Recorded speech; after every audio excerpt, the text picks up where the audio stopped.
जय हिंद साथियों, बिहार पुलिस चालक सिपाही भर्ती 2025 के लिए आज के इस क्लास में फिर से जीके जीएस से 40 प्रश्नों का एक छोटा सा टेस्ट लेकर आए हैं।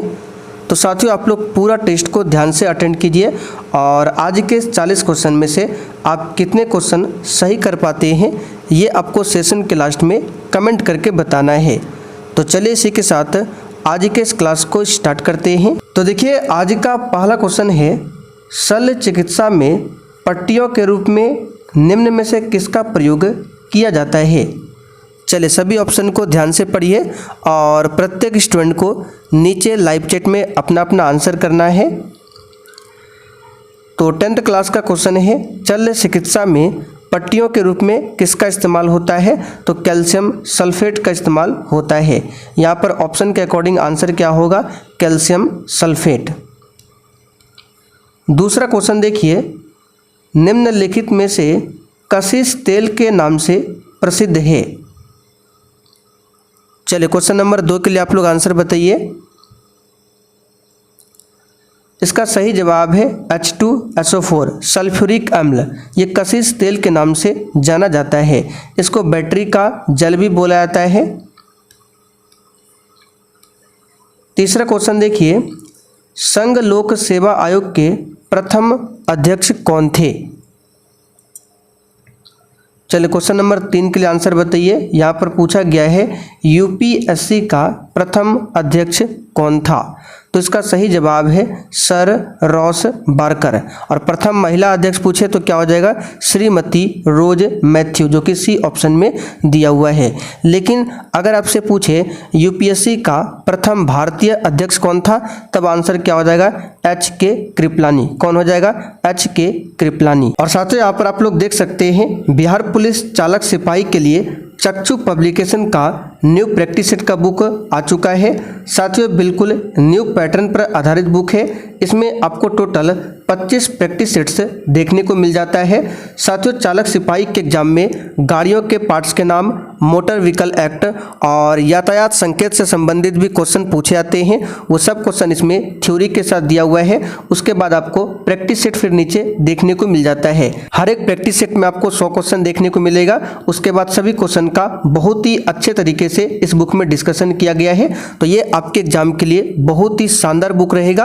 तो साथियों, अगर आप इस बुक को परचेज करना चाहते हैं तो इसका लिंक आपको नीचे वीडियो के डिस्क्रिप्शन बॉक्स में मिल जाएगा, आप लोग परचेज कर सकते हैं। चौथा क्वेश्चन देखिए, दीवान ए अर्ज विभाग किससे संबंधित था। चलिए क्वेश्चन नंबर 4 के लिए आप लोग आंसर बताइए। दीवान ए अर्ज विभाग किससे संबंधित था। तो साथियों, यहाँ पर इस क्वेश्चन का आंसर हो जाएगा रक्षा विभाग से संबंधित था दीवान ए अर्ज विभाग। एक पूछा जाता है दीवान ए कोही विभाग किससे संबंधित था, तो कृषि विभाग से। याद रखिएगा, दीवान ए कोही कृषि विभाग, दीवान ए अर्ज रक्षा विभाग। अच्छा, इसका निर्माण किसने करवाया था, तो रक्षा विभाग की स्थापना जो है बलबन ने करवाया था। अगला क्वेश्चन देखिए, किस गवर्नर जनरल के समय भारतीय भाषा प्रेस अधिनियम समाप्त किया गया। चलिए क्वेश्चन नंबर 5 के लिए आप लोग आंसर बताइए। किस गवर्नर जनरल के समय भारतीय भाषा प्रेस अधिनियम समाप्त किया गया। तो इसका सही जवाब है लॉर्ड रिपन के समय में हुआ था। कब, तो 1882 में। अच्छा, ये जो भारतीय भाषा प्रेस अधिनियम है ये किसने लाया था, तो लॉर्ड लिटन ने लाया था 1878 में और 1882 में इसे समाप्त कर दिया गया। अगला क्वेश्चन देखिए, बंगाल में ब्रिटेन की वस्तुओं के बहिष्कार का सुझाव सर्वप्रथम किसने दिया था। और देखिए, जो भी साथी चैनल पर पहली बार आए हैं आप लोग चैनल को सब्सक्राइब कर लीजिए। बहुत ही जल्द बिहार पुलिस ड्राइवर के लिए आपका न्यू बैच स्टार्ट हो जाएगा। डिस्क्रिप्शन बॉक्स में एप्लीकेशन का लिंक है, उसको जाकर इंस्टॉल कर लीजिए, ठीक है। जैसे आपका बैच स्टार्ट होगा उसमें जो भी क्लास कराया जाएगा फुल डिस्कशन के साथ, सब्जेक्ट वाइज क्लास भी होगा और हर क्लास का आपको PDF मिलेगा आंसर के साथ में। तो यहाँ पर इस क्वेश्चन का आंसर क्या हो जाएगा, कृष्ण कुमार मित्र ने। क्या हो जाएगा, कृष्ण कुमार मित्र।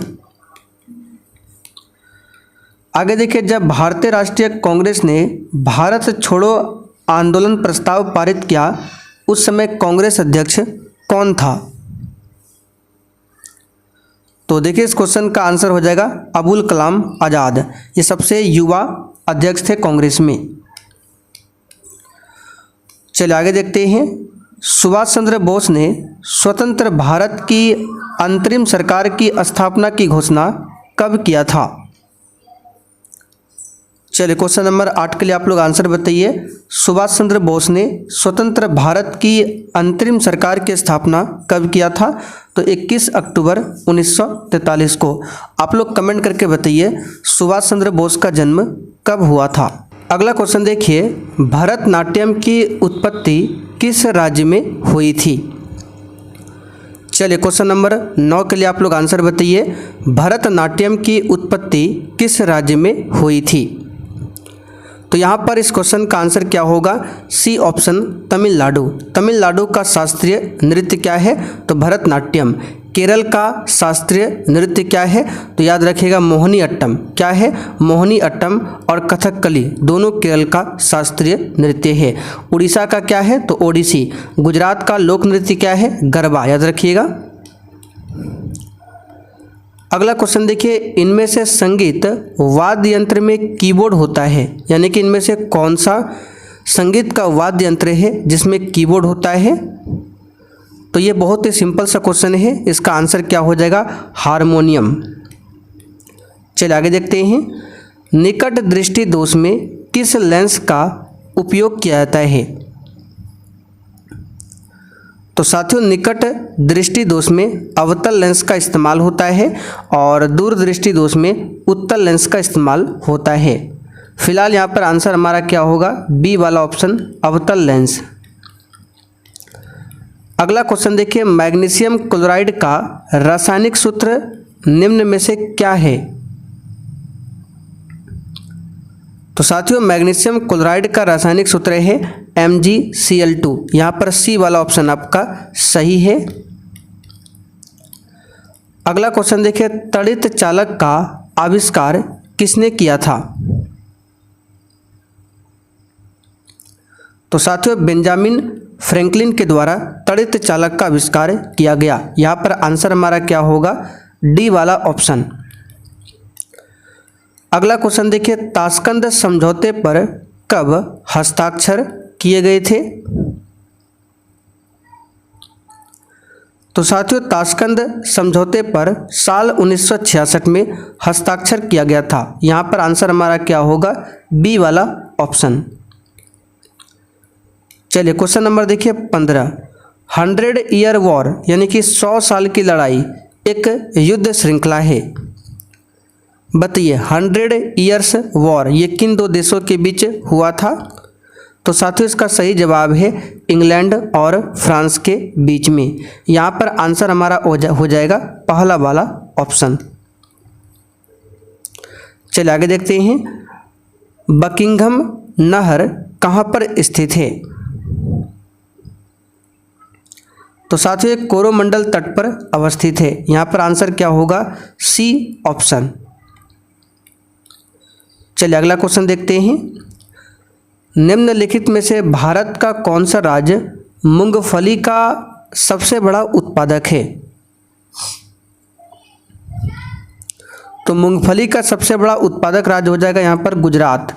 डी ऑप्शन आपका सही है। अगर आपसे पूछे जूट का सबसे बड़ा उत्पादक राज्य कौन है?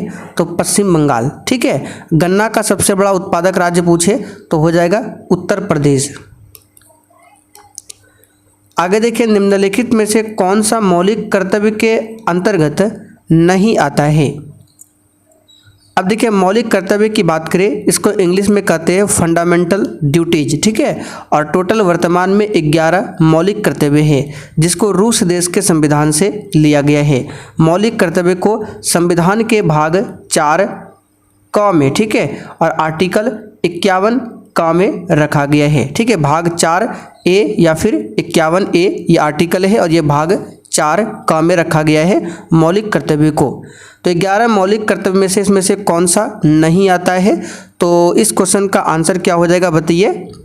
चलिए इसका आंसर हो जाएगा अभिव्यक्ति की स्वतंत्रता का संरक्षण। ये क्या है? मौलिक अधिकार है, ना कि मौलिक कर्तव्य है। तो डी वाला ऑप्शन आपका सही है। भारत के संविधान में नीति निर्देशक सिद्धांतों के शामिल किए जाने का मुख्य उद्देश्य क्या है? तो यहाँ पर इस क्वेश्चन का आंसर क्या हो जाएगा 19 के लिए? सामाजिक आर्थिक लोकतंत्र स्थापित करना। पहला वाला ऑप्शन आपका सही है। अगला क्वेश्चन देखिए, निम्नलिखित में से कौन सही सुमेलित नहीं है? तो नागरिकता भाग 2 में है, पहले ही बता चुके हैं। संघ और राज्यों के बीच संबंध दिया है भाग 11 में। सुमेलित कौन सा नहीं है ये बताना है। संघ और राज्यों के अधीन सेवाएं, यहाँ पर भाग 16 दिया है, ये वाला गलत है। इसका आंसर क्या होगा? भाग 14 ना कि भाग 16। बाकी राजभाषा भाग 17 ये सभी सही है। तो सी वाला सुमेलित नहीं है। पॉलिटी भी आपका क्लास होगा बिल्कुल शुरुआत से। संसद के दोनों सदनों की संयुक्त बैठक को भेजे गए विधेयक का पारित होना आवश्यक है। तो इसका आंसर क्या हो जाएगा? इसका आंसर हो जाएगा उपस्थित सदस्यों के साधारण बहुमत से। पहला वाला ऑप्शन आपका राइट है। ठीक है, उपस्थित सदस्य यानी कि दोनों सदन लोकसभा और राज्यसभा में उपस्थित सदस्यों के साधारण बहुमत से।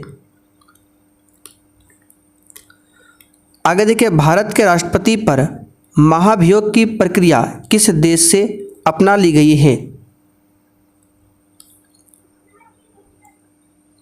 तो ये क्वेश्चन तो कई बार बता चुके हैं। महाभियोग की प्रक्रिया राष्ट्रपति पर आर्टिकल 61 के तहत आता है और इसको लिया गया है कहाँ से? तो अमेरिका देश के संविधान से। तो ऑप्शन में नहीं दिया गया है, आंसर क्या होगा? D option.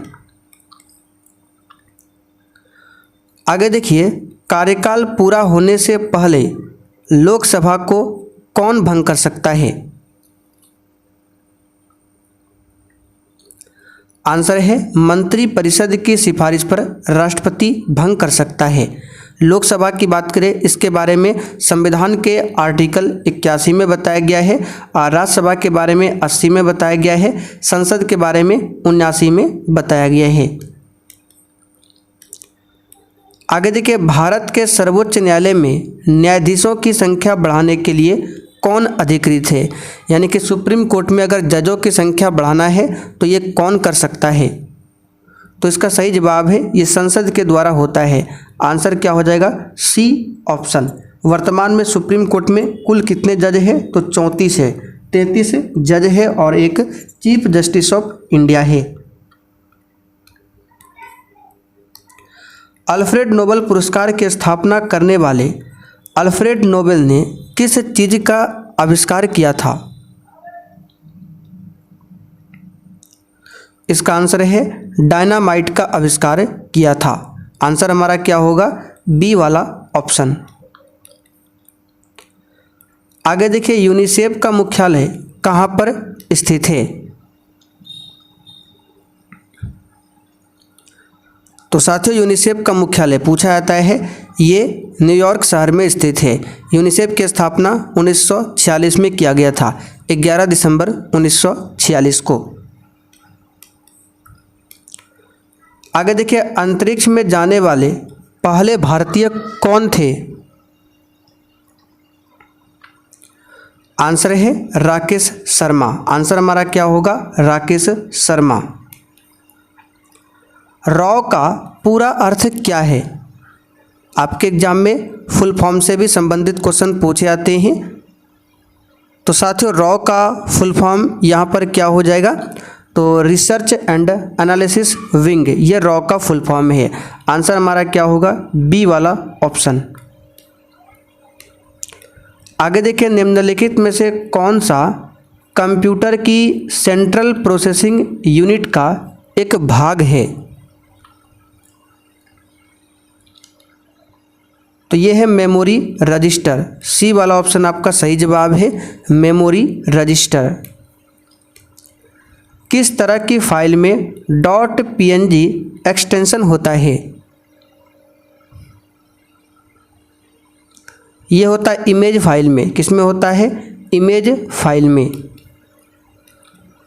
आगे देखिए, पानी के अंदर ध्वनि संकेतों का पता लगाने के लिए डैश का उपयोग किया जाता है।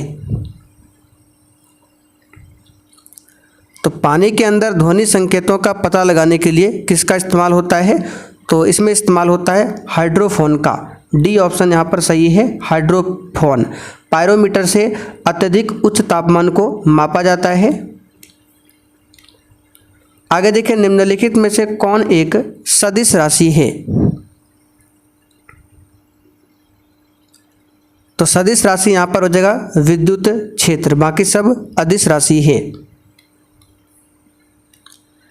किसी पिंड के संवेग को उसके निम्न के गुणनफल के रूप में परिभाषित किया जाता है, यानी कि संवेग बराबर क्या होता है ये आपसे पूछा गया है।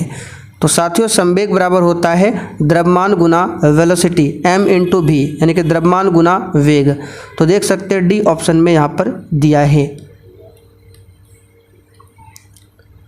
चलिए आगे देखते हैं। जलवाष्प के पुनः जल में रूपांतरण की प्रक्रिया हेतु निम्न में से किस शब्द का उपयोग किया जाता है?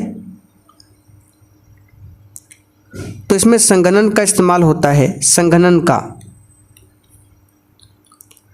किसी प्रोटॉन का निम्नलिखित में से कौन सा गुण किसी चुंबकीय क्षेत्र में मुक्त गति करते समय परिवर्तित नहीं होता?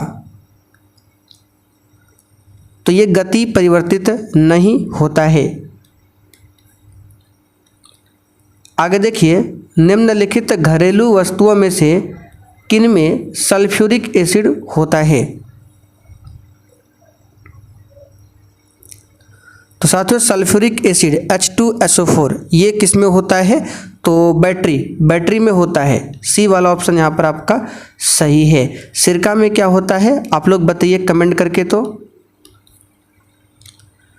आगे देखिए, स्टेनलेस स्टील बनाने के लिए क्या प्रयोग में लाया जाता है? तो साथियों, स्टेनलेस स्टील बनाने के लिए प्रयोग में क्या लाया जाता है? तो इसका यहाँ पर सही जवाब है, तो स्टेनलेस स्टील जो बनता है क्रोमियम का बनता है, निकेल का बनता है, इसमें लोहा भी होता है और कार्बन भी होता है। तो यहाँ पर क्रोमियम और निकेल दिया हुआ है, ठीक है। तो पहला वाला ऑप्शन आपका सही है। बेंजीन का सूत्र क्या होता है? C6H6, ये बेंजीन का सूत्र है, पूछा जाता है परीक्षा में, इसलिए आपको बता दिए। किस वैज्ञानिक ने पहली बार कहा था कि पृथ्वी सूर्य के चारों ओर चक्कर लगाती है और पृथ्वी ब्रह्मांड का केंद्र बिंदु नहीं है? तो ये कहा था कोपरनिकस ने। बी वाला ऑप्शन आपका सही जवाब है, कोपरनिकस। आगे देखिए, कावेरी नदी कौन से राज्यों से होकर गुजरती है? तो कावेरी नदी जो है ये कर्नाटक, केरल, तमिलनाडु, बी वाला ऑप्शन यहाँ पर आपका सही जवाब है। कावेरी नदी कहाँ से निकलती है? तो कर्नाटक में ब्रह्मगिरी, ठीक है, ब्रह्मगिरी पर्वत से निकलती है कावेरी नदी, इस बात को ध्यान रखिएगा। हारमुज जलसंधि पाई जाती है? तो हारमुज जलसंधि जो है फारस की खाड़ी तथा ओमान की खाड़ी के बीच पाई जाती है। ये वाला क्वेश्चन ध्यान रखना है, परीक्षा में आता है। चलिए आज के सेशन का लास्ट क्वेश्चन देखिए।